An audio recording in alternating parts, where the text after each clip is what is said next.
Last weekend, we traveled up to Williamsburg, Virginia to experience the 2025 Busch Gardens Food and Wine Festival. In addition to over 150 festival food and drink options to try, guests can also experience the entertaining shows and awesome attractions that make this theme park so popular. If you plan to sample a lot of the flavors offered at this event, they sell sampler cards for either 10 or 15 samples, which can help you save up to 20% off the total cost of your samples, according to the Busch Gardens website.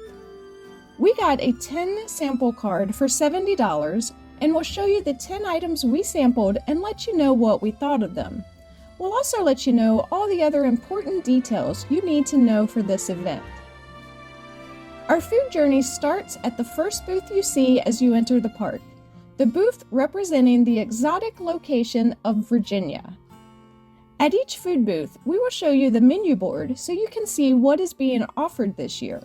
They also have some informational signage telling you about the state or country that inspired these menu items.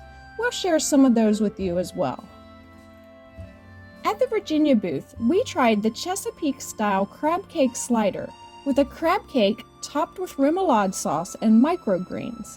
The crab cake tasted great and its edges were crispy. The remoulade sauce added a bit of spicy heat. This was the first thing we tried during our visit, and it also ended up being my favorite thing I tried all day.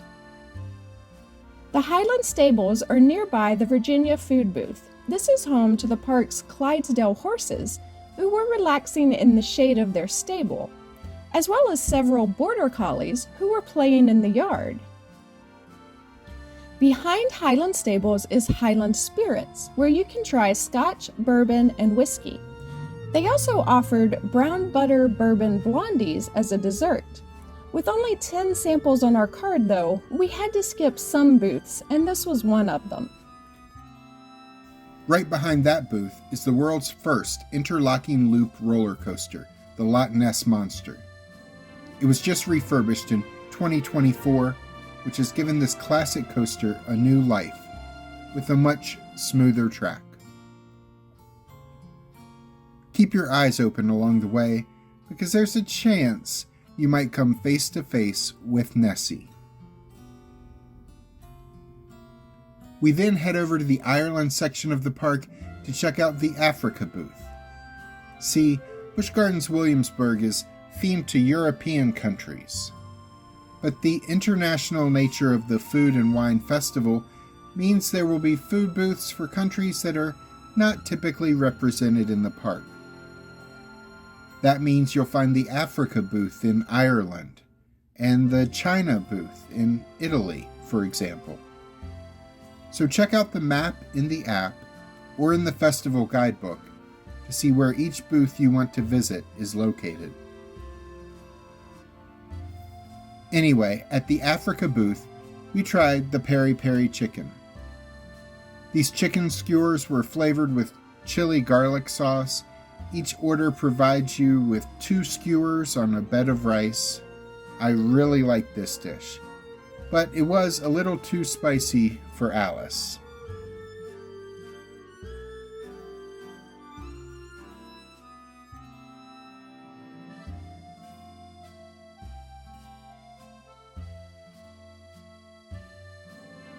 Next, we're off to the state of Hawaii. Located on the walk between Ireland and France, in the park, not on a globe. The Hawaii booth features a number of food and drink options, including a Spam-related dish, of course. Alice ordered a drink called Aloha Beaches. This was our favorite drink of the day. It featured tequila, coconut rum, and mojito. If you get a drink using the sample card, it is a 7-ounce sample. Beer purchased with the sampler card is only 10 ounces, while wine ordered using the sampler card is only 3 ounces. If you purchase a drink at these festival booths, they will sell you a larger serving. We also tried the Kahlua pork slider, a pulled pork slider topped with a slice of pineapple, with a side of pineapple coconut slaw. The sweetness of the pineapple mixed with the pulled pork was delicious. As we enjoyed our samples from the Hawaii booth, we watched the wolves get fed in Wolf Valley.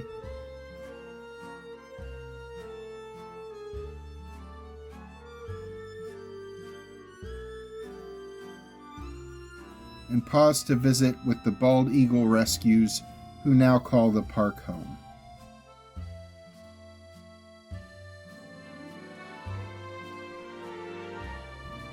Our second drink sample was from the Margarita booth.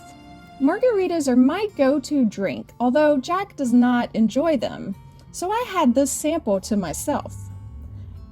I got the watermelon margarita, which was a good margarita, though I didn't really taste any watermelon.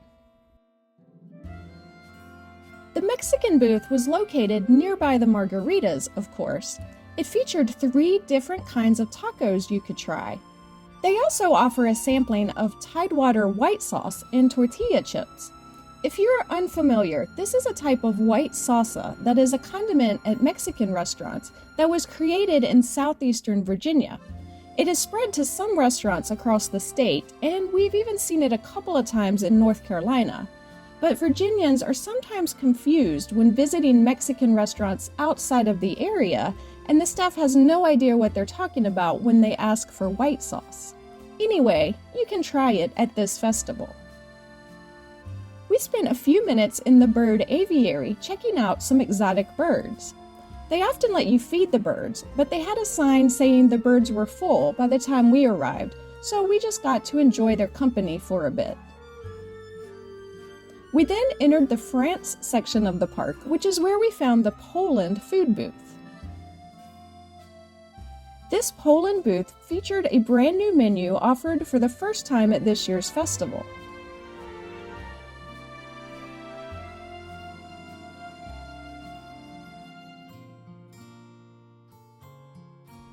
We tried the kielbasa, which came with sauerkraut and brown mustard. This was my second favorite food of the festival. It had a really good smoky flavor and worked well with the sauerkraut and mustard.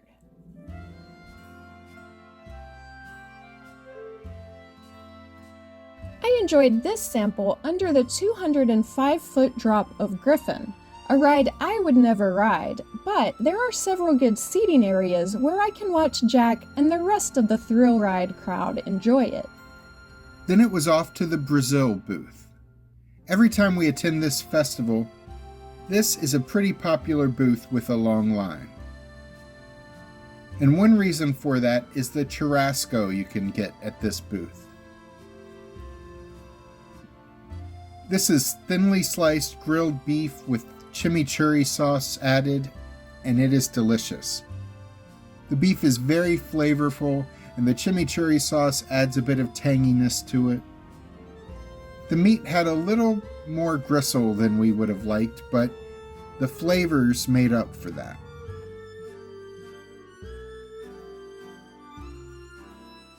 Here's another favorite of mine, Alpengeist, featuring 6 inversions at speeds up to 67 miles per hour.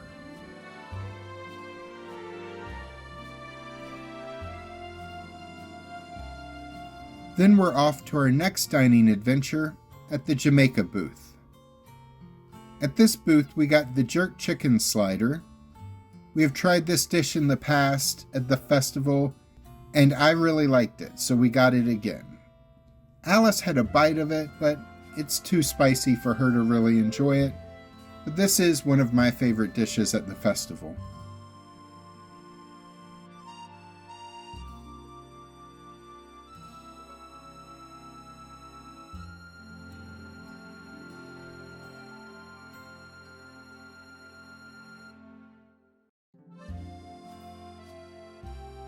The next booth we reached was in the Oktoberfest section of the park.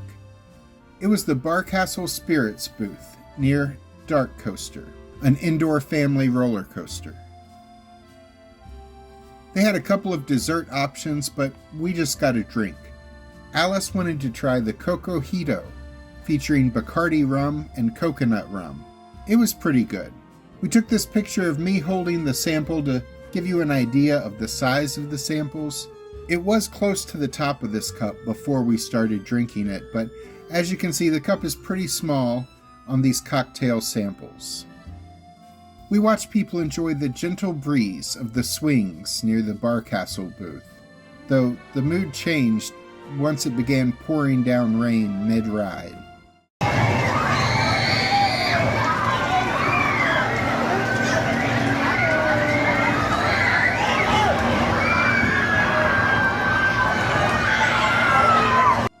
We then made our way to the next festival booth, called Herbal Infusion. Once again, there were some food options, but this kiosk is mostly known for its drinks. We didn't try anything here. We passed Fest House, where an Oompa band was performing several times throughout the day. It's one of several shows performing during this festival. This was actually our first time ever going to this park and not seeing any shows. But using footage from previous year's shows, here's a look at the other shows that were offered during the festival. There's a trio of musicians performing songs by crooners. When we saw them in past years, they performed hits by singers such as Frank Sinatra and Michael Bublé. I imagine it would be similar this year.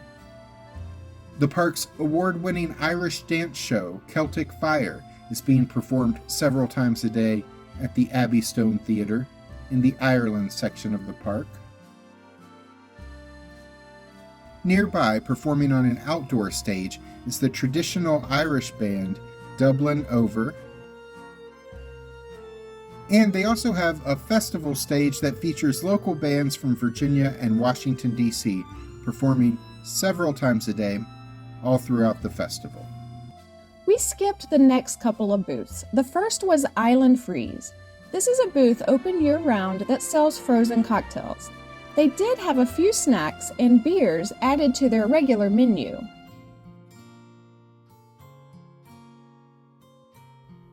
Nearby is October Taps, a booth just offering about a dozen different beer options. We saw an interesting sign next to October Taps. Apparently, the characters at one of our favorite attractions, a speakeasy experience called Burgermeister's Hideaway, are hosting Burgermeister's Storytime.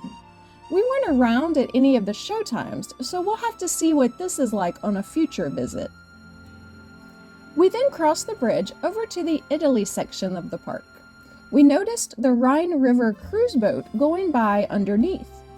During the Food and Wine Festival, the park has an add-on attraction on this boat called the Wine on the Rhine Cruise. For $44.99 a person, you can ride the boat and have a unique expert-led wine tasting as you cruise along the river. We aren't big wine fans, so that experience probably wouldn't be worth it to us. But since this is called the Food and Wine Festival, we decided we did need to try something that featured some wine. So at the next booth we came to, the Sangria Garden, we ordered a sample of sweet tea sangria, which contained Moscato, sweet tea, peaches, and raspberry. By the time all the other stuff was added to it, I guess I do like wine all right. Since we were in the Italy section, Jack walked over to where the remains of the flying machine lay. It was one of his favorite rides as a child, but the park announced its permanent closure earlier this year, and it is already mostly dismantled.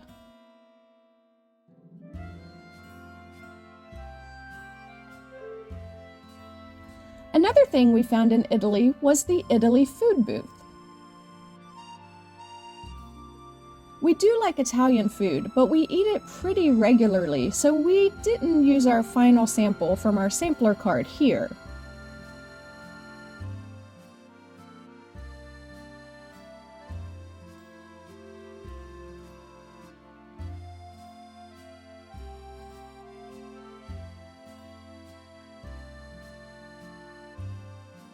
We continued through Italy and came to the turkey booth.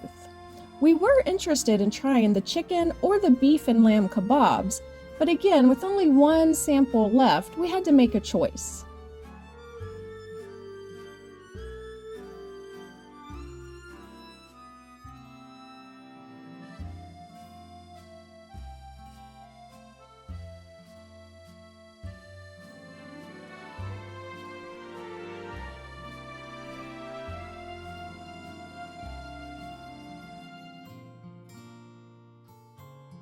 That brings us to our final food booth of the festival, China.